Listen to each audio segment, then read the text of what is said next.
오늘 말씀의 제목은 하나님과 그분의 말씀을 믿는다면입니다. 며칠 전에 어떤 분의 이야기를 들었습니다. 직장을 다니는 한 사람이 자기 상관의 그 지시사항을 휴대폰으로 다 녹음을 한다는 거예요. 왜 녹음을 하느냐? 빠지지 않고 다 지키기 위해서 녹음을 했다는 거예요. 그래서 이 상관으로부터 이쁨을 받았다는 겁니다. 그 사람이 어떻게 그렇게 할 수 있었는가? 그 상관의 말을 한마디도 가볍게 여기지 않았기 때문에 그렇다는 것입니다. 그 얘기를 듣고 참 깨달음이 되었어요. 가끔 부부싸움의 원인이 여기 있었거든요. 아내가 이제 제게 말을 할 때에 왜 이 자기 말을 깊이 생각하지 않고 귓등으로 듣고 날마다 잊어버리느냐? 이게 부부싸움의 원인이에요. 가볍게 여겼다. 중히 여기지 않고. 그래서 저도 이 아내의 말을 좀 핸드폰으로 녹음을 해서 내가 못 지키는 것이 없도록 좀 잘 지켜야 되겠다. 그런 생각도 한번 해보게 되었습니다. 근데 이건 고스란히 우리의 신앙생활에도 적용해 볼 수가 있는 것 같아요. 우리가 지금 성경을 일독을 하고 있는데요. 이 성경을 읽는 이유가 여러분 무엇입니까? 이 성경 말씀이 가볍게 여기는 사람의 말이 아니라 이 성경이 하나님의 말씀이기 때문에 우리가 읽는 겁니다. 우리가 예수님의 이름으로 구원을 받았지만 그리스도 안에서 우리는 더 성숙하고 성장해 가야 되잖아요. 근데 그렇게 하기 위해서 이 성경은 히브리서 말씀처럼 교훈과 책망과 바르게 함과 의로 교육하기에 유익하기 때문에 우리가 성경을 읽는 것입니다. 다시 말하면 성경은 하나님의 입에서 나온 말씀이다. 그리고 이 말씀의 권위를 우리가 인정하기 때문에 이 말씀 앞에 우리가 무릎을 꿇는 것이죠. 그렇다면 우리가 이 말씀의 권위를 인정하고 이 말씀을 가볍게 여기지 않기 위해서 말씀을 읽는다면 이 말씀에 대한 우리의 태도는 어때야 될까요? 말씀에 대한 태도. 순종이죠. 순종해야 되는 것입니다. 그게 당연한 겁니다. 그러면 이 당연한 대로 여러분은 지금 순종하고 계십니까? 우리가 이런 생각을 할 때가 있어요. 어떤 선택의 기로에 있을 때에 그런 질문을 합니다. 목사님, 하나님의 뜻이 어디 있는지 잘 모르겠어요. 어디 하나님의 뜻이 있는지를 모르겠습니다. 물어봐요. 그러면 제가 하나님도 아니고 제가 여기 하나님의 뜻이 있습니다라고 알려드릴 수가 없잖아요.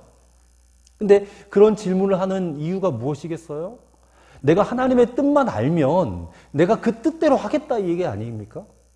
하나님의 뜻만 알면 그 뜻대로 하겠다. 근데 성경을 보면 그 하나님의 뜻은 대체적으로 십자가의 길이더라고요. 고난의 길이에요.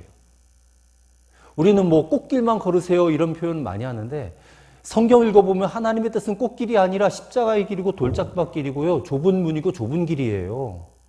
그러면 그 길, 하나님의 뜻을 알았는데 여러분 그 길을 너무나 기쁩니다. 할렐루야 하면서 가실 수 있으시겠습니까? 아니, 하나님의 뜻만 알면 내가 그 뜻대로 순종하겠다니까요.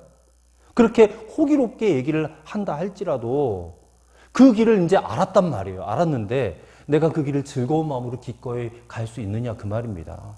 물어보면 대부분 입을 꽉 다물어요. 나 못한다 이거죠. 하나님의 뜻을 아는데도 못한다.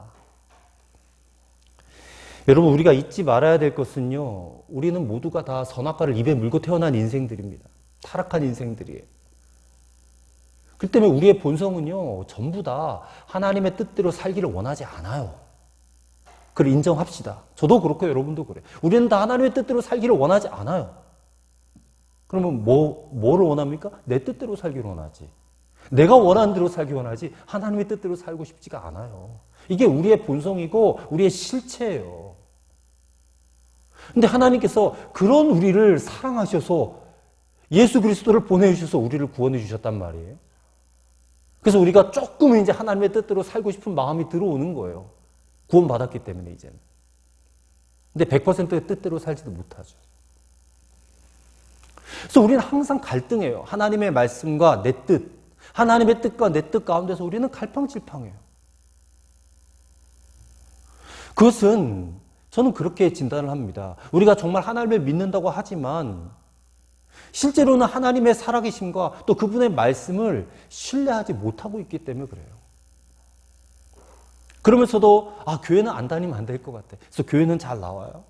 그리고 어떤 신앙의 어떤 기본적인 틀은 우리가 잘 갖추고 있기 때문에 내가 이 정도면 그냥 완벽하진 못해도 이 정도는 잘 믿고 있는 거지 그렇게 여긴단 말입니다. 우리가 다 그래요. 그렇다면 내가 지금 이 정도면 스스로 만족할 만큼 신앙생활을 잘하고 있는 것인가? 한번 판단을 해보시기 바랍니다. 여러분이 우연히 길을 가다가 금덩어리가 묻혀있는 장소를 알게 되었어요.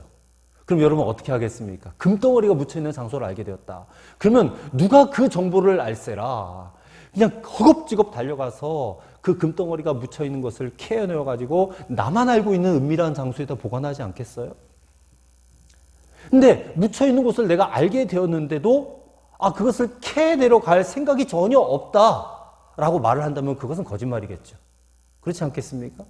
금덩어리가 이제 내가 가질 수 있는데 나 거기에 별로 관심 없어. 이런 사람이 어디 있겠어요. 그렇다면 이 상황도 우리가 신앙생활에 한번 적용을 해보십시다. 여러분이 우리 하나님 전지전능하신 하나님이십니다. 그리고 그 하나님이 죽은 하나님이 아니라 살아계신 하나님이십니다. 그런 하나님을 모시고 우리가 믿고 살아간다면 우리가 어떻게 해야 될까요? 하나님은 세상을 창조하시고 나를 창조하시고 온 우주를 운행하시고 우리 인간의 생사화복을 주관하시고 세상 모든 것이 다 그분의 소유인 것을 우리가 믿는다면, 그래서 하나님은 자신의 자녀들에게 넘치도록 공급해 주시는 그런 하나님이시다라는 것을 우리가 믿는다면, 여러분, 그런 하나님께 우리는 우리 자신의 모든 것을 걸고서라도 전심으로 그 하나님을 찾고 또 찾아야 되지 않겠는가? 그런데 놀랍게도요, 오늘날 대부분의 성도들은요, 교회 와서도 하나님 만날 생각이 없어요. 그냥 사람 보러 다녀요. 이 교회는 좋은 사람이 있는가? 이 교회는 좋은 목사님이 있는가? 사람만 찾아다니지 교회 와서 하나님 만날 생각이 없어요. 아니, 하나님 살아계신다고 믿기는 믿는데 하나님을 찾아가서 그 하나님을 만나려고는 하지 않아요. 그러면 그게 하나님을 믿지 않는다는 것과 뭐가 다르겠느냐? 여러분, 하나님을 만날 수 있는 통로가 무엇이죠? 대표적으로 두 가지, 기도와 말씀이잖아요. 여러분, 하나님과 우리의 관계에서 기도와 말씀 빼면 아무것도 아닙니다. 교회 와서 기도와 말씀 말고 다른 것을 추구하려고 왔다? 그는 정말 길을 잘못 찾은 거예요. 그럼 기도와 말씀이 중요하다는 것도 우리가 알아요. 근데 교회 와서 우리가 대부분의 성도들이 하루에 10분도 기도하지 않아요. 그나마 기도 좀 하신다는 분들도요, 하나님 그분 만나서 그분과 아름다운 교제를 나누는 것이 아니라 그냥 내 문제 좀 해결해 달라고, 내 소원 좀 성취시켜 달라고, 그런 문제 해결과 소원 성취 간구가 대부분이에요. 말씀을 통해서도 우리가 하나님을 만날 수 있는데, 이 말씀을 통해서 우리가 읽으면서 성령님이 조명해 주세요, 하나님의 뜻을 깨닫게 해주세요, 그렇게 해서 우리가 하나님을 만나지 않습니까? 근데 이 성경을 읽는 이들조차도 이 성경 속에서 내가 몰랐던 아주 보화 같은 걸 발견했어요. 성경 지식을 발견했어요. 내가 이런 지식을 알게 되었어. 대단해. 아니면 내가 성경을 올해는 2독, 3독, 내가 올해는 그렇게 성경을 많이 읽었어. 이런 것들을 자기 의로 삼거나 자기 만족으로 여기는 그런 이들이 대부분이에요. 여러분, 우리의 신앙생활과 신앙의 수준이 겨우 이 정도에 머물러 있다면 이건 굉장히 심각한 상황입니다. 여러분, 우리가 정말 하나님 믿는다면 그분과의 교제에 더욱 힘을 쓰셔야 됩니다. 기도와 말씀의 목적이 내가 아니라 그분이 되셔야 돼요. 그래야 하나님의 음성이 들립니다. 근데 이 작업이 되지를 않으니까 우리가 늘 하나님 믿는다고 하면서도 이 성경 말씀은 그냥 모른 척, 모르쇠 하는 거예요. 무시하고 사는 겁니다. 이거는 실제로 믿는 게 아니죠. 우리가 결코 착각해서는 안 된다라는 것입니다. 그런 의미에서 오늘 본문의 말씀을 한번 들어가 보면 이 본문의 인물들이 몇 명 나오잖아요. 오늘 본문의 인물들은 이 하나님과 그분의 말씀을 믿는 자의 그 모습, 그 태도가 어떠해야 하는지를 우리에게 정말 제대로 가르쳐주는 말씀이에요. 그래서 저는 오늘 본문을 통해서 정말 하나님과 그분의 말씀을 믿는 우리의 모습을 좀 살펴봤으면 좋겠어요. 그리고 우리의 믿음의 현주소를 한번 되짚어보는 그런 시간이 되었으면 좋겠습니다. 첫째로 극한 상황에서도 원망 불평 삼가고 하나님을 신뢰해야 한다는 것입니다. 자, 오늘 본문의 주인공이 먼저 수넴 여인, 우리가 지난 시간에 수넴 여인에 대해서 보았잖아요. 이게 이제 엘리사가 내년 이맘때 아들이 있으리라. 그래서 진짜 아들 나왔어. 아들 없이 그냥 평생 살고 있었는데 하나님의 사람 엘리사를 지극히 공경하고 잘 섬겼더니 하나님께서 선물로 아들을 주셨다 그랬어요. 그러면서 이제 상당한 세월이 지났어요. 이 아이도 장성해서 소년이 되었습니다. 근데 어느 날 밖에 있는데 이 아이가 자꾸 머리가 아프다는 거예요. 아이고 머리야 그러는 거예요. 그래서 집에 데려다 놨더니 그냥 엄마의 무릎에 앉아 있다가 그만 죽어버리고 말았어요. 아니 이런 일이 있을 수 있습니까? 하나님이 주신 아들인데 기대한 적도 없어요. 뭐 달라고 요청한 적도 없어요. 그냥 선물로 주신 아들인데 그렇게 그냥 허망하게 죽어버리고 만 것입니다. 여러분 이런 일들을 만날 때 여러분이라면 어떻게 하시겠어요? 이 당황스러운 일을 만났는데 수넴 여인의 태도를 한번 주목해서 보시기를 바랍니다. 그녀는 막 과도한 슬픔에 휩싸이지도 않았어요. 막 절망으로 가슴을 쥐어뜯지도 않았어요. 하나님을 원망하지도 않았고요. 자신에 대한 하나님의 은혜가 사라졌다라고 하면서 불평하지도 않았습니다. 자, 21절과 22절을 보십시오. 그 수넴 여인의 태도를 보십시오.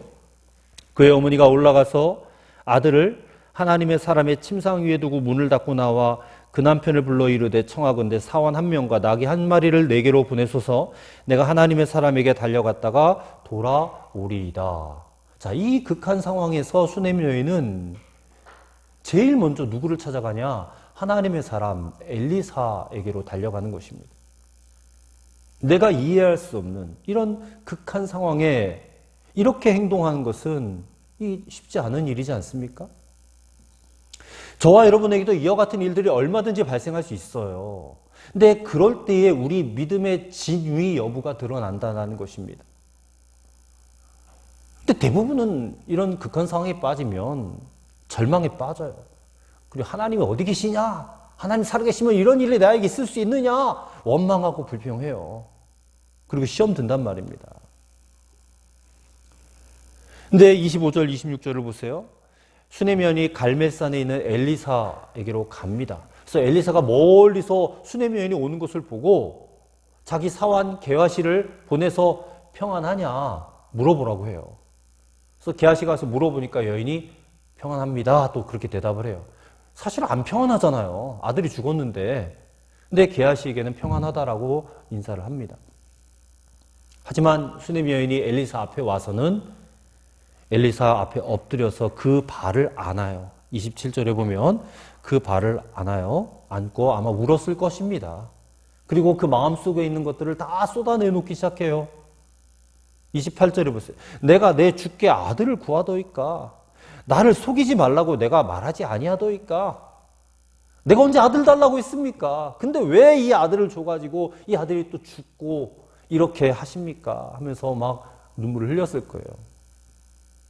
왜 게하시에게는 평안하다라고 말해놓고 엘리사 앞에는 반대로 이렇게 또 마구 쏟아놓습니까?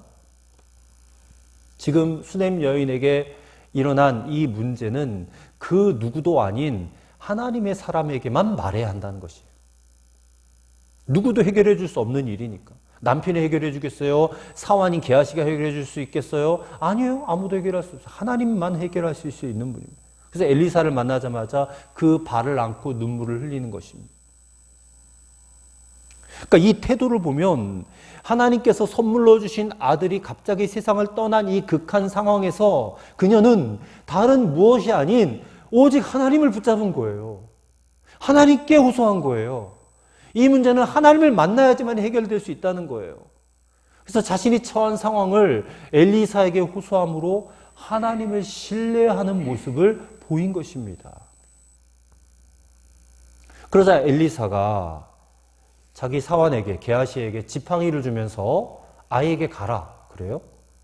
누구와 만나도 인사도 나누지 말고 대답도 하지 말고 곧장 가서 이 지팡이를 아이의 얼굴에 놔라.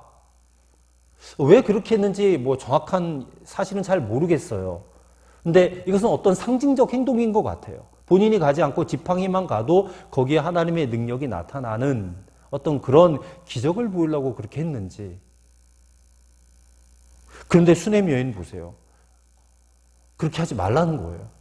그냥 엘리사에게서 난 떨어지지 않겠다 그러는 거예요. 30절입니다. 아이의 어머니가 이르되 여호와께서 살아계심과 당신의 영혼이 살아계심을 두고 맹세하노니 내가 당신을 떠나지 아니하리이다. 당신이 가셔야 된다 이 얘기입니다. 오직 하나님의 사람 엘리사만 의지하겠다. 간절한 심정으로 엘리사를 붙잡는 거예요. 그래서 엘리사가 일어나서 여인과 함께 따라서 집으로 가는 겁니다. 근데 게하시가 먼저 지팡이를 들고 달려간 거예요. 갔더니 그 지팡이를 아이의 얼굴 위에 두라 그랬는데 몸 위에 얹어놓고 있어요. 그리고 어떻게 되는가 바라보고 있습니다. 그런데 아무 일도 일어나지 않는 거예요. 그러자 엘리사가 가더니 어떻게 합니까? 엘리사가 가더니 먼저 문을 닫아요. 33절에 문을 닫고 두 사람뿐이라 그래요. 두 사람뿐이라. 그러니까 엘리사와 그 죽은 아이 두 사람만 있다는 거예요. 그리고 문을 닫은 것은 이 외부의 방해를 막고 하나님과의 직접적 교통을 위한 엘리사의 어떤 진지한 신앙 태도라고 볼 수가 있어요. 그렇게 엘리사가 이제 하나님 앞에 기도하기 시작합니다. 간절하게. 그리고 이상한 행동을 해요. 아이에게 올라가서요. 눈과 눈을, 입과 입을 맞추고 죽은 아이의 손과 자기의 손을 이렇게 맞잡아요. 딱 밀착을 시켜요. 구약 율법에요. 시체와 접촉하면 부정하게 되잖아요. 근데 엘리사에게는 그런 게 없어요. 그냥 시체와 이렇게 자신의 몸을 밀착을 시켜요. 이것은 어떤 의미를 가지고 있느냐? 자신과 죽은 아이를 동일시하는 작업이에요. 그렇게 해서 하나님께 매달리고 있는 거예요. 근데 그렇게 해서 여러 번 하다 보니까 아이가요, 몸이 점점 따뜻해지더니 재채기를 7번 하고 살아나는 거예요. 기적이 일어난 것이죠. 극한 상황에 처했어도 원망과 불평하지 아니하고 하나님의 사람을 끝까지 신뢰하고 이렇게 믿음으로 행동했던 수넴 여인, 그 믿음에 하나님이 응답해 주셨다라는 것입니다. 그 앞서 우리가 선지생도의 아내 이야기도 우리가 읽어봤잖아요. 그리고 이 수넴 여인의 이 공통점이 무엇이겠습니까? 이 선지생도의 아내는 역시 삶의 가장 어려운 문제, 그 어려운 문제에 당면했을 때에 그 역시도 하나님의 사람 엘리사를 찾아갔어요. 그리고 수넴 여인 역시 마찬가지입니다. 문제가 없던 시절에도 엘리사를 극진하게 대접했을 뿐만 아니라 이렇게 문제가 발생했어도 더욱 하나님의 사람에게 매달렸다라는 것입니다. 우리는 자꾸 사람을 생각하는데 하나님의 사람에게 매달렸다라는 것은 곧 하나님께 매달린 거예요. 원망과 불평하지 않았습니다. 하나님의 역사를 기대하며 나간 것입니다. 하나님이 하실 수 있다. 이 능력이 있다라는 사실을 믿은 것입니다. 그래서 그 선지생도의 아내에게는 그 빈 그릇에 기름이 가득 채워지는 기적을 베풀어 주셨고 이 수넴 여인에게는 죽은 아들이 다시 살아나는 기적을 선물로 받은 것이죠. 여러분, 우리가 성경을 통해서 눈에 보이지 않는 하나님을 볼 수가 있어야 됩니다. 그러나 단순히 보는 것으로만 그쳐서는 안 돼요. 하나님과 그분의 말씀에 대한 믿음이 필요해요. 이 선지생도의 아내나 이 수넴 여인은 극한 상황 속에서 엘리사를 하나님의 사람으로 믿고 존경하고 따랐어요. 이것은 엘리사를 보내신 하나님을 신뢰한 것이다라고 말씀을 드렸습니다. 엘리사가 대머리니까 이 외모로만 보았던 사람은 절대로 이 축복의 대열에 동참할 수가 없어요. 그를 하나님이 보내셨다라고 믿는 사람들만 맛볼 수 있는 축복이다라는 것입니다. 그래서 오늘 우리가 믿음으로 산다라는 것이 무엇인지 다시 한번 고민해 보실 수 있기를 바랍니다. 지금 여러분의 처한 상황을 생각해 보세요. 뭐 긴급하든 아니든 간에 우리가 섬기고 믿고 살아가는 우리 하나님, 그 하나님께 원망과 불평은 접어두고 이 여인들과 같이 정말 오직 하나님만을 신뢰하시는 여러분과 저가 되기를 바랍니다. 그런 자들에게 하나님을 보는 눈을 열어주시고 그리고 우리의 삶 속에서도 기적과 응답의 주인공 되게 하여 주실 줄로 믿습니다. 그 다음 두 번째로 흉년 중이라도 변함없이 말씀을 사랑함으로 순종해야 한다는 것입니다. 자, 이 사건 이후에 38절에 보시면 엘리사가 다시 이제 길갈이라는 곳에 갑니다. 근데 길갈에 갔더니 그 땅에 흉년이 들었는데 선지자의 제자들이 엘리사 앞에 와서 앉아 있습니다. 이게 선지자의 제자들이 엘리사 중심으로 말씀을 지금 배우고 있는 거예요. 지금 그 땅에 흉년이 들었어요. 근데 선지자의 제자들이 엘리사 앞에 앉아 있어요. 이것은 흉년에도 불구하고 그들은 변함없이 하나님의 말씀을 사랑함으로 배우는 일에 힘을 쓰고 있었다. 그것을 의미하는 것입니다. 선지생도들이에요. 평소도 이게 삶이 어려운 법인데 지금 흉년까지 만났으니 살림살이 자체가 말이 아니었을 것입니다. 하지만 그들은 이렇게 기근 중에도 먹고 사는 것에 매이지 않았어요. 말씀을 사랑했고 말씀을 붙들고 있었어요. 그들은 말씀을 듣기 위해서 꼼짝도 하지 않고 앉아 있었습니다. 변함없이 하나님을 사랑하고 말씀을 사랑하는 사람들이었다는 것입니다. 또한 그들은 말씀에 순종하는 사람들이었어요. 자, 아무런 먹을 게 없는데 엘리사가 큰 솥을 걸고 국을 끓이라 하고 명령을 내려요. 이게 뭐 상식적으로 도무지 이해가 가지 않는 명령이잖아요. 근데 제자들은 그 말씀에 따라 순종함으로 큰 솥을 걸고 불을 떼기 시작을 했어요. 그리고 그들 중에 한 사람은 채소를 캐러 들로 갔어요. 그리고 자기들이 무엇인지도 모르는 어떤 덩굴을 따왔어요. 그것을 썰어가지고 국 속에다 집어넣었단 말입니다. 자, 엘리사는 말씀을 그대로 전하는 사람이고 제자들은 그 들은 말씀을 그대로 순종하는 사람들이에요. 엘리사는 하나님이 저들에게 먹을 것을 주실 것이다라고 믿고 있었기 때문에 작은 솥이 아니라 큰 솥을 걸으라 그랬어요. 그리고 제자들은 선지자의 말, 하나님의 말씀으로 받았기 때문에 하나님이 주실 것이다라고 믿고 말씀에 순종하여 큰 솥을 걸고 불을 떼기 시작한 것입니다. 근데 40절의 말씀을 보시면 그들이 따온 덩굴에는요, 독이 있어요. 그래서 먹을 수가 없다는 것입니다. 그러자 엘리사가 말해요. 41절에. 그러면 가루를 가져와라. 그래서 가루를 솥에 던지고 이르되 퍼다가 무리에게 주어 먹게 하라. 하매 이에 솥 가운데 독이 없어지니라 했습니다. 가루? 이 가루가 도대체 무슨 가루인지 성경에 말을 하고 있지 않으니까 알 수가 없어요. 무슨 가루를 뿌렸는지, 밀가루를 뿌렸는지, 무슨 뭐 가루 이름이 없다라는 것은 이 가루 자체가 중요하다는 것이 아니라 하나님의 능력이 거기에 역사하였다는 것이에요. 그래서 독성이 제거되었다는 것입니다. 여러분, 이 기적은요, 엘리사와 이 제자들의 말씀에 대한 사랑과 순종으로 인한 기적이에요. 우리가 그렇게 봐야 됩니다. 그냥 우연히 그렇게 된 게 아니에요. 말씀에 대한 순종과 사랑이에요. 이 기적과 또 한 가지의 기적이 나타나는데 42절에 보면 한 사람이 바알 살리사에서부터 왔어요. 이 사람이 이 하나님의 사람 엘리사를 대접하기 위해서 감사하는 마음이 있어서 보리떡 20개와 그리고 자료에 담긴 채소를 가져왔어요.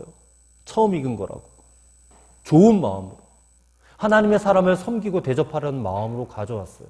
이 사람 이름도 없는 사람이에요. 그러나 하나님의 사람을 귀히 여기고 극진히 섬기려는 그런 좋은 마음을 가진 사람이에요.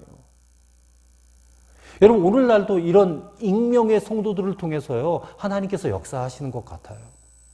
가끔은 하나님의 사람도 이 평범하게 하루 삼시세끼 먹고 아이들 학교도 보내고 이렇게 한다는 사실을 잊고 계시는 분들이 많아요.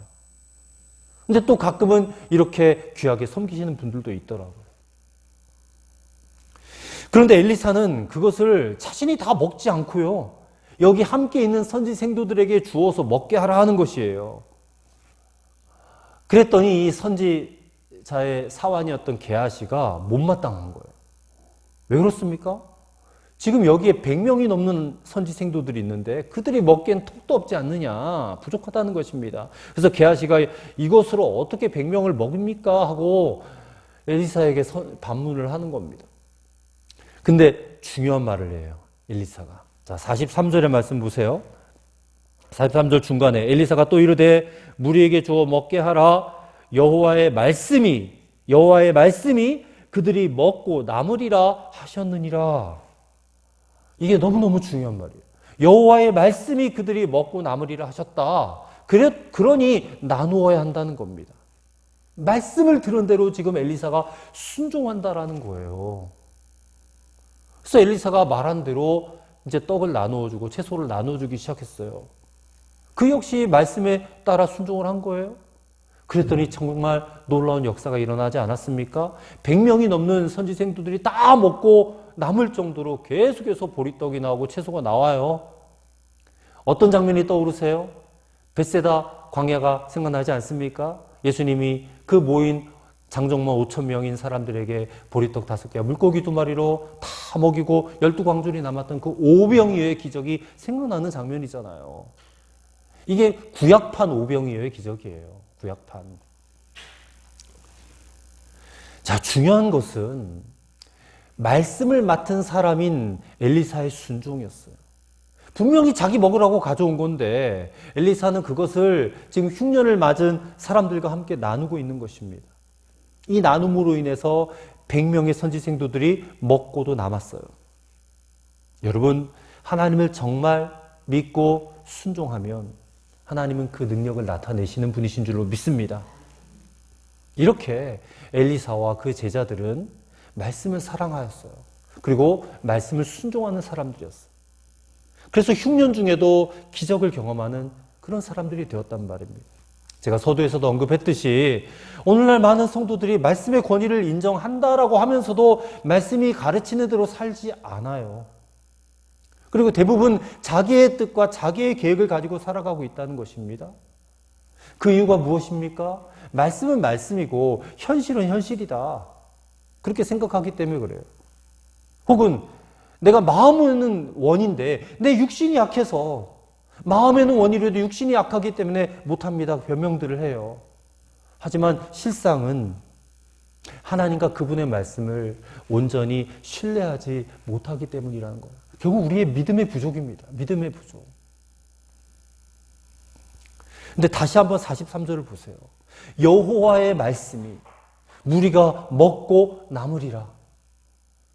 이게 그때 엘리사와 그 선지 생도들에게만 주신 말씀일까요?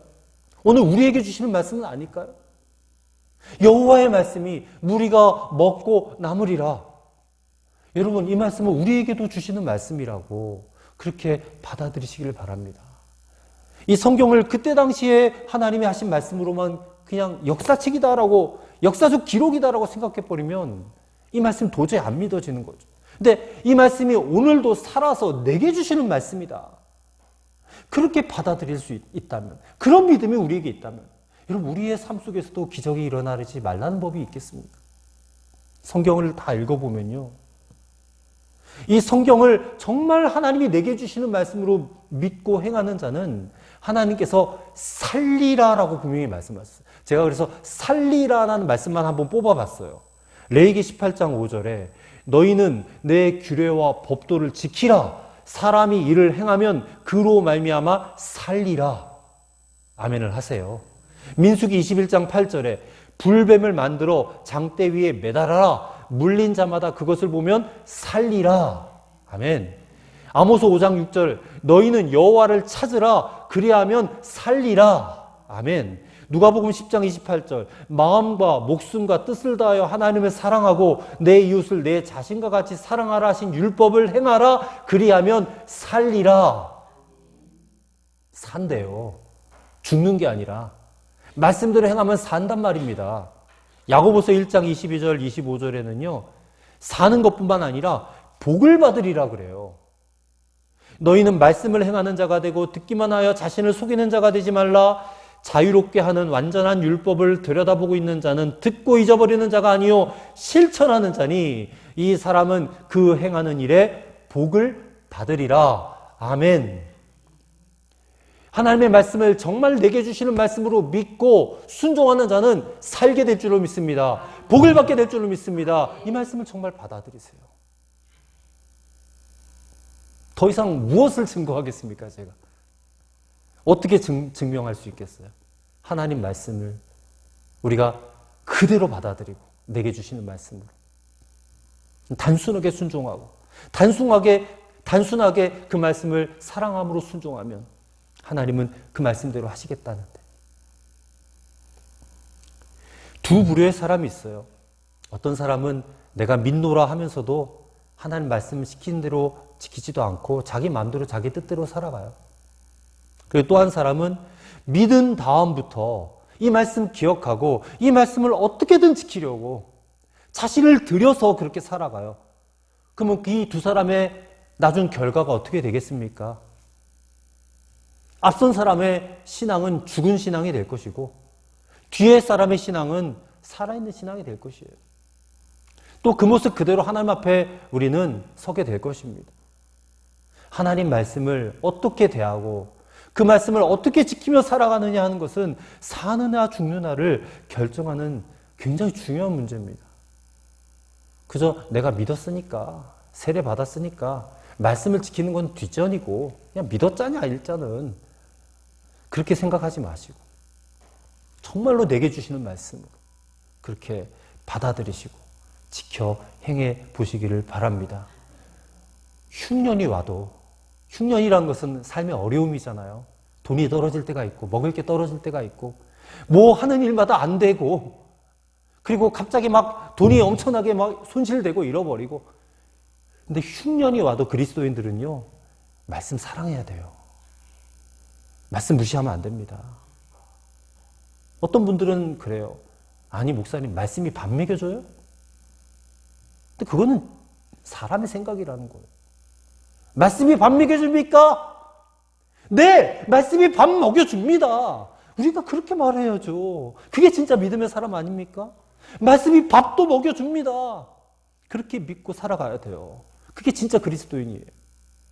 저는 우리 교회, 우리 성도님들이 정말 이 말씀을 귀중히 여기고 말씀이 나를 살린다, 말씀이 나를 복되게 한다라고 믿고 말씀 따로 삶 따로 생각하지 않고 말씀과 삶을 일치시키는 그런 진정한 그리스도인들 되었으면 좋겠습니다.